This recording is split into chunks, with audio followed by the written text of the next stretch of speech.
বিশ্বকাপের গ্রুপ পর্বে আমেরিকার অধ্যায় শেষ করে বাংলাদেশ দল এখন ওয়েস্ট ইন্ডিজের সেন্ট ভিনসেন্টে। দক্ষিণ আফ্রিকার বিপক্ষে ম্যাচ শেষ করে সেদিন বিকেলেই বিমানবন্দরে যায় বাংলাদেশ।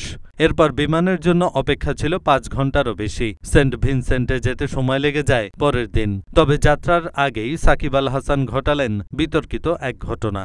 দেশের এক জাতীয় দৈনিকের তথ্যে উঠে এসেছে সেই কথাই। বিমানবন্দরে যাওয়ার আগে বাংলাদেশ দলের টিম বাসের সামনে দাঁড়িয়েছিলেন বাংলাদেশের ৪-৫ জন সাংবাদিক। সেখান থেকে একটু দূরে স্ত্রী সন্তান সহ পরিবারের সঙ্গেই ছিলেন সাকিব। যুক্তরাষ্ট্রের স্থায়ী বাসিন্দা সাকিবের পরিবার সন্তানদের কাছাকাছি পেয়েছেন সেই সুবাদেই। এমন সময় হঠাৎই সাকিবের মনে হলো সাংবাদিকদের কেউ একজন ভিডিও করেছেন সেই দৃশ্য।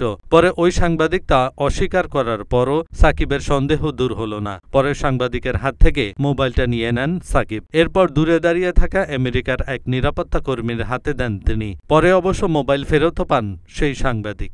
স্বাভাবিকভাবে সাকিবের এমন আচরণে আগেও অনেকবার শিরোনাম হয়েছেন তিনি। মাঠে পারফর্ম করে সেটার জবাব দিয়েছেন তিনি, যদিও এবার সেটাও কঠিন থেকে কঠিনতর হয়েছে। কারণ বর্তমান সময়ে ব্যাটে বলেও বিবর্ণ দেখা যাচ্ছে সাকিবকে। সব মিলিয়ে তার জন্য এই সময়টা খারাপ যাচ্ছে।